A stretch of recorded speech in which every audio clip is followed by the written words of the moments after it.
guys, welcome back to season 2, episode 4 of the podcast. I'm back here with Dylan, and we're going to talk today about what it means to serve.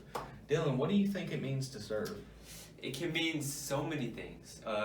Serving someone can mean caring for someone. Serving someone can mean loving on someone. And the same thing with God. So when you serve God, it shows in your actions that you love Him and that you want to worship Him.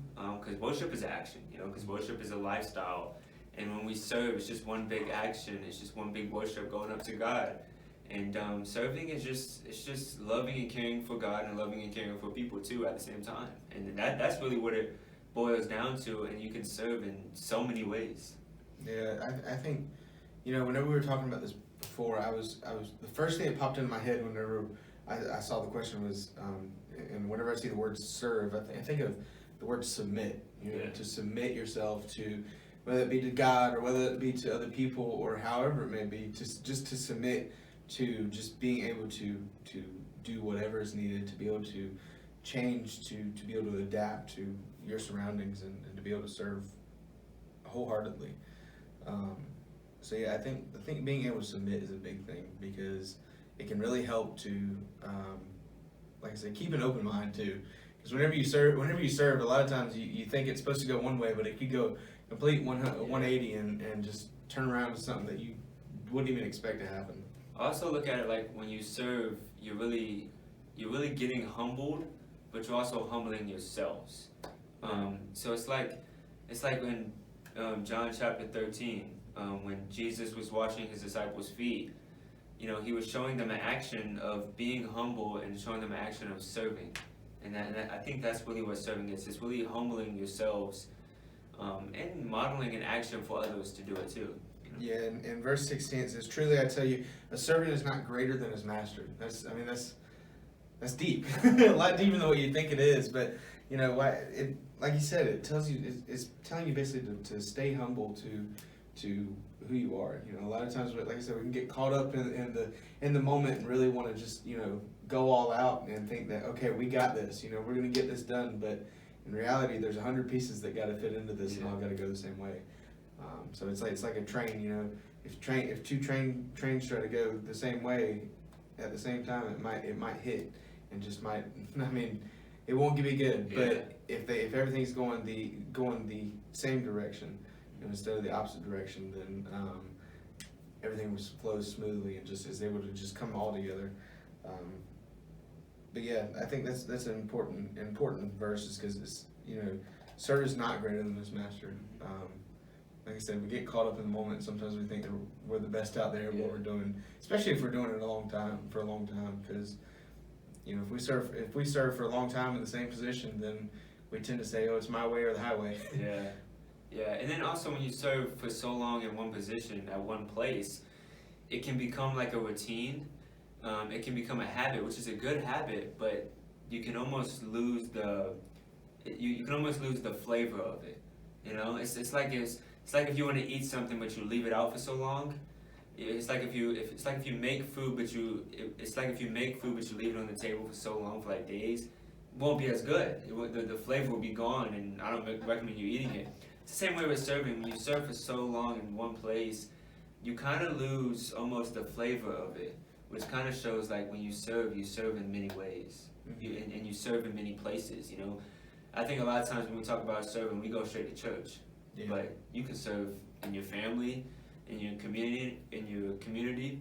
Like a bunch of us is about to go on a mission trip, and mission trip is just one big serving field in a whole different place. And so I think it's the main thing of just how you serve will change, and it should, because when you change how you serve, you're really, I think, growing as you go.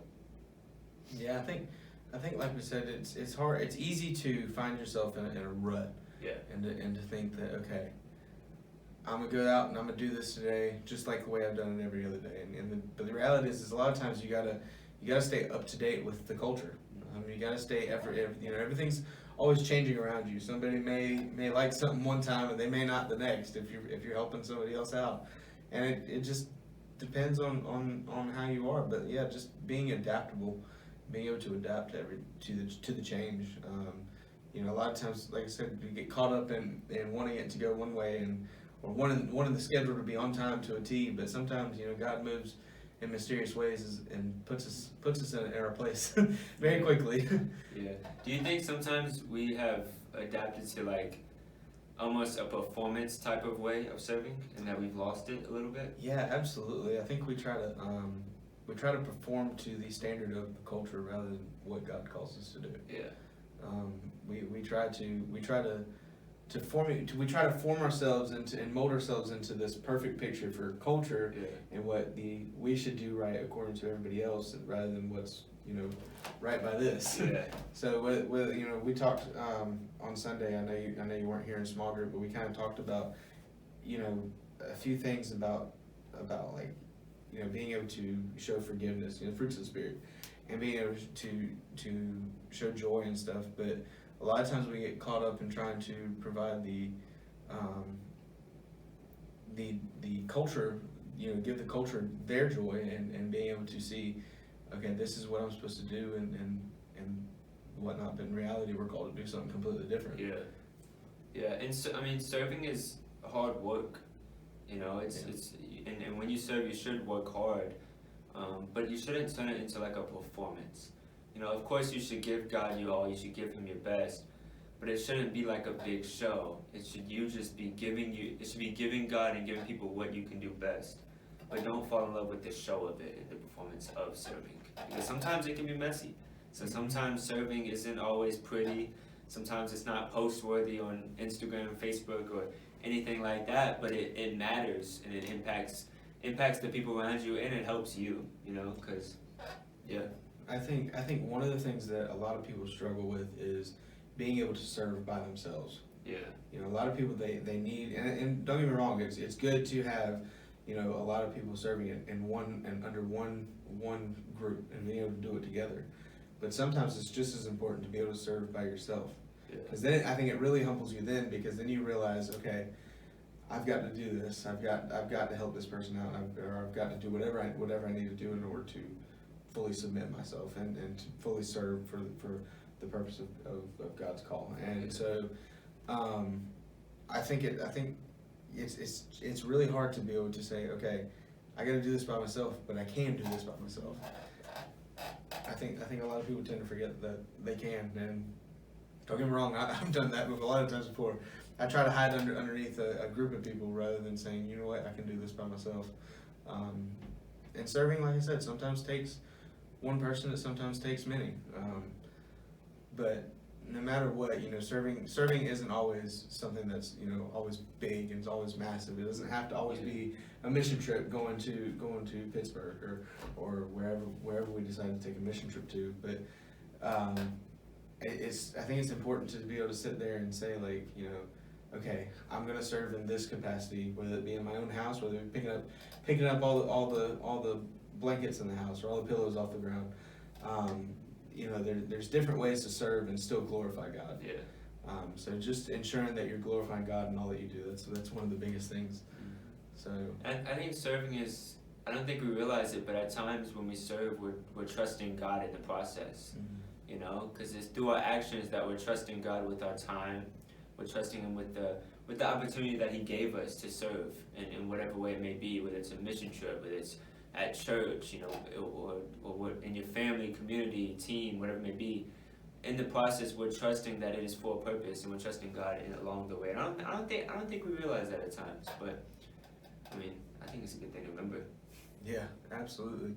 I mean, like you said, time's a big thing, because a lot of times we can think that you know, we need to get this done here and now, but maybe we're not fully prepared. Maybe the group's not fully prepared. Yeah. Something else needs to happen. But you know, God will change that direction drastically. Like I said, sometimes He'll open up a door and slam another one in our face. Yeah. Sometimes. Yep. But hey, it is what it is. So I mean, sometimes we need that. We need that humbleness, like I said. So, but yeah, let us know what you guys think, and how do you guys serve? You know, what do you do to serve? Like I said, it doesn't have to be going on a mission trip, or it doesn't have to be, you know, going out and doing these drastic things, but how can you serve? How can you help to ensure that you're serving and serving in a way that's glorifying God in all that you do? Let us know what you guys think, and maybe give us some more things to maybe bring up in a podcast episode or here and there. And I guess we'll see y'all later. Take care.